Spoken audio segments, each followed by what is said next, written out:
This e-bike has been fun to ride around, but it's starting to get boring, so it's time for a few upgrades. The first thing I have to fix is this back end being so high. If you look here on the suspension, there's another hole here, so it may seem like you can move this bolt over to lower it, but it actually won't fit. So I'm gonna have to cut this off here to make this mount over there. If you've seen my first video about this bike, you know that I already checked that a QS205 and a Far Driver 72340 will fit on this bike, so that's the motor and controller I'm going to use to upgrade this bike. I ordered the upgraded controller and motor straight from QS Motors. The controller is a 120 amp Far Driver controller, and the motor is a QS205 with 4T windings. Before I lace the rim around this motor, I'm going to put the stock 180mm brake disc on it and a freewheel. I just got the nipples and the spokes, and the nipples are actually hex-in nipples, which I prefer more than the flathead nipples. But my socket won't fit through these holes to tighten them, so I'm going to have to go around and drill out all these holes a little bit. The ends of these spokes are too small, they'll go straight through these holes, so I'm just going to put some washers on them like that. I got all the spokes in, tightened up with Loctite, and I think it's pretty balanced. It doesn't have to be perfect because these fat tires are never perfectly balanced. Speaking of the tire, I went with this one that's like a straight up dirt bike tire. I think it's going to grip really good. I was going to do single cross spokes, but if I did that, the spokes would have to attach to the rim at a very sharp angle and it would surely cause problems. I'm going to build the battery for this bike differently than I normally build them. Usually I use 18650 or 21700 lithium ion cells and my spot welder. But this spot welder costs like $500 to build, so it's way out of budget for most people. So what's the secret to not having to buy an expensive spot welder? The secret is to use the headway cells that power my spot welder. These cells can be bolted together on both ends so they don't require a spot welder to build packs out of them. They're 38-120 cells, so they're a lot bigger than the other cells I mentioned. And with that extra size comes extra discharge current and capacity. This cell wouldn't be a good choice for this bike, since I would like more than 8 amp hours of capacity and I don't need 240 amps, I only need 120 amp bursts. Luckily, there's another headway cell available, this 15 amp hour 40-152 cell. It can do 75 amps continuous and 150 amp bursts, so it's perfect for this bike. The one main downside of these cells is that they're LiPo4 chemistry, which means they're lower voltage than lithium ion cells, so I need 24 cells in series instead of 20 to make a 72 volt battery pack. Lucky for me, Battery Hookup sells packs of 24 of these cells, spacers, and the bus bars. To build the pack, I first assembled the spacers into 6x4 grids and then put the cells into them like that, so that when I take my BMS, I can have the main negative here, and then I can run the bus bars like this, so I can also have the main positive on the top. Battery Hookup actually sells some bolts to bolt the bus bars on, but they're Phillips head bolts, and I don't really like Phillips head bolts, so I went and got some normal bolts and some lock washers. I'm also going to be using Loctite because I really don't want these bolts coming out. Once I connected all the bus bars, it's time to connect the battery minus on the BMS. I could use the wires and terminal it came with, and bolt it on there, and then just tuck the wires in somehow, but I think that would look pretty sloppy. So I'm going to desolder these, take some 0.5mm copper, solder it on there, and then bend it over and connect it onto that cell. Here's how it turned out. I also added some braid on the top to connect to the top solder pads. For the balance wires, I thought I could just solder them straight onto the nickel-plated copper bus bars, but this turned out to be harder than I thought. At first, I couldn't get the solder to stick to the nickel, so I grinded off a bit of the nickel so I could solder it straight to the copper. But I still couldn't really get it. I had to whip out the 100-watt soldering iron and really heat up these little bus bars. I think this is fine because it's pretty cold out, and because I soldered them really quick, all the heat should dissipate into the cells and not really heat up the whole cell a lot, because you have all the heat here, and this part's really hot, but once it spreads out, it's not very hot. And these cells can get pretty hot, so I don't think it's going to be that big of an issue. But if you do build a battery like this, you really should get some ring terminals like these, so you can just crimp the wires on and then assemble it all together so you don't have to heat the cells at all. Once I finished the balance wires, I plugged them into the BMS and started charging the battery. This BMS is neat because you can see which cells are bouncing. For the temperature sensors, I drilled a hole here, here, and here, and then ran them down and wrapped them around so I could stick them in and then go in halfway so they'll be right in the middle of the pack where it should get the hottest. Now that I taped all the wires in the best position, I'm going to take some plastic sheets and put them on the side like this, and I also got one for the bottom to help support the weight. I'm building this battery pack just how I normally build my lithium ion packs, but you could definitely build it with the cells more exposed to the air for better cooling. And just like that, the battery's done. It looks like the big brother to the battery I made in the scooter video. When installing the battery, I wanted the longer side, which is this way, to be forward and backward in the bike, but it barely didn't fit, so I ended up grinding down here and here, so now the battery will barely squeeze in. The controller also is a super tight squeeze. First thing I had to do was remove these little zip tie things. There's one here and then one on the other side, so I removed those, and then I tried to put the controller in and it would barely not fit, so I ended up grinding down the sides and then grinding down here and on this side because these parts were hitting here. And now the controller fits super snug.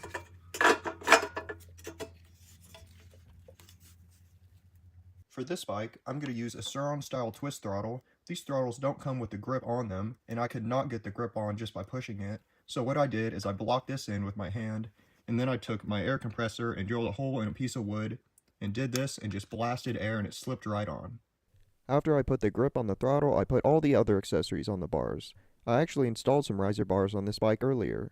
On the back of the headlight, it said it could only handle up to 60 volts, so I put a 12-volt converter in the back of the bike so I could power the headlight.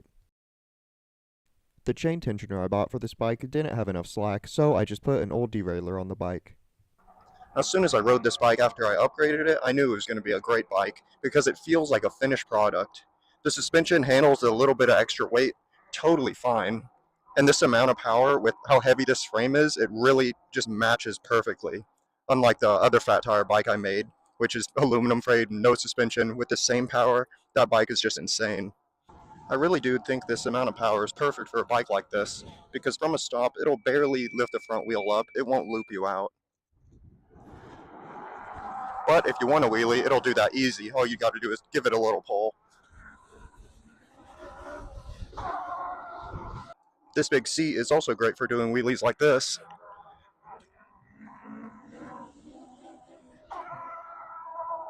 And because I lowered the rear suspension, you can really take this thing off-road a lot, do some crazy stuff, and you feel totally stable. Because like I mentioned in the first video, before the back was just way too high, so if I did something like this, right when I would hit this part, it'd feel like you're going over the handlebars, but now I can purposely do it pretty hard, and I'm just totally fine. Let me see the torque, should be able to do this. Yeah, that's easy. Good old squeaky brakes. I didn't know if the top speed would be high enough with this 4T motor and these smaller diameter wheels, but these far driver controllers have so good field weakening that the top speed is still really good. Yesterday I was riding the bike around and it was working great until I tried cranking up the regen. After I did that, I could feel the motor slamming back and forth, as you can see. Those indentions on the dropouts. So I think I will need some torque arms. I'm going to try and make them go on the inside of the dropouts because I don't have much thread sticking out for the nut already.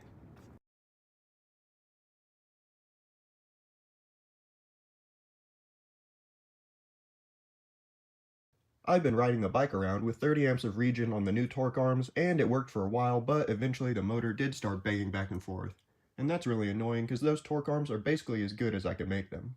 So I'm just going to turn the regen down to 20 amps and absolutely crank the motor nuts on with this huge breaker bar. And that better work for the sake of this motor, otherwise it's getting welded to the frame. I was out riding the bike today, and when I hit a jump, this bottom part of the tail light hit the rear tire, so I knew something was probably broken. And it looks like my suspicion was correct. I slammed the bottom part of the rear suspension into the frame. So it looks like I'm going to be fixing that. I wouldn't consider that a huge defect, since most people who get this bike won't be jumping it to flat constantly like I do. I got this bracket off, and this is all pretty bent. I was planning on just fixing that up and just putting it back together, but I think I'm just going to cut this whole piece off and replace it with this much thicker stuff.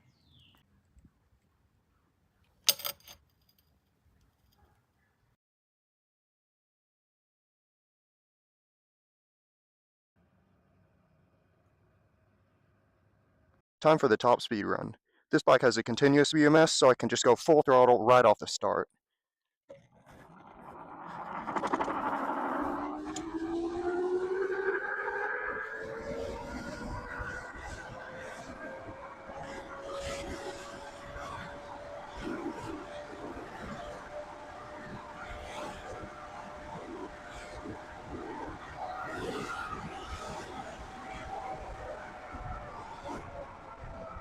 After that, I did a brake test where I went from 60 miles an hour to a stop as fast as possible, and I've really heated up these stock brakes. I think it's time to hit the trails.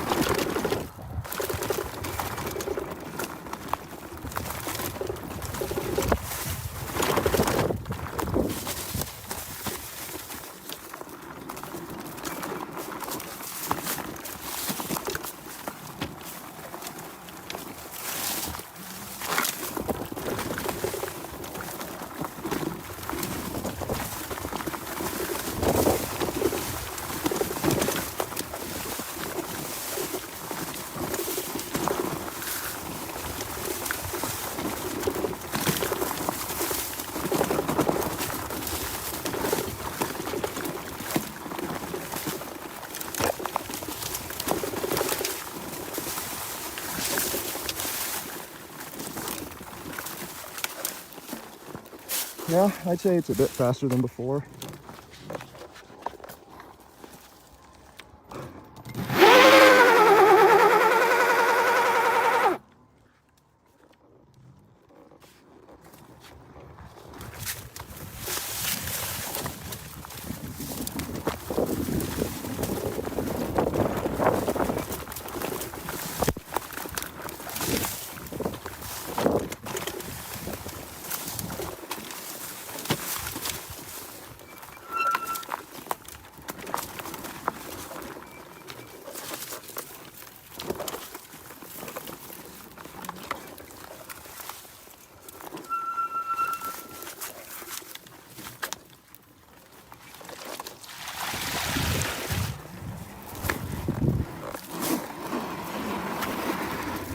She gets a little sideways on the sand.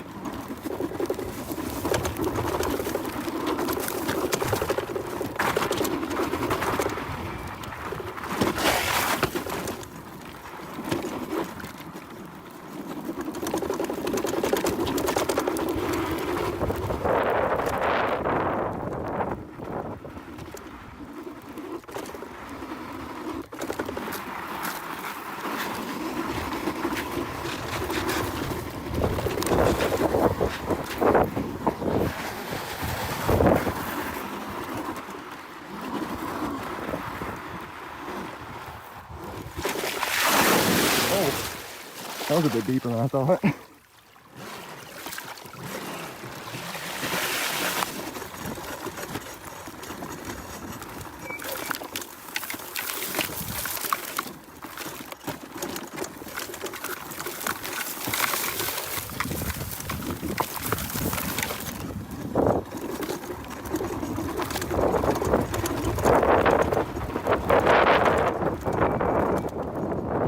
Straight into the track.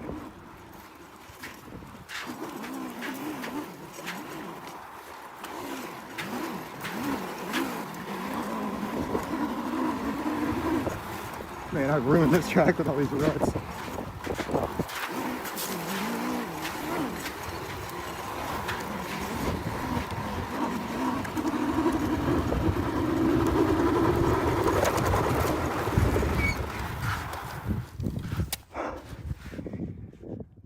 In conclusion, I think this bike is great, but this battery is definitely a weak point. If I had made it out of 18650 lithium-ion cells instead, it would have had just about the same discharge, the same size, the same cost, but it would have had twice the capacity. It looks like that spot welder was a good investment after all. Anyways, thanks for watching.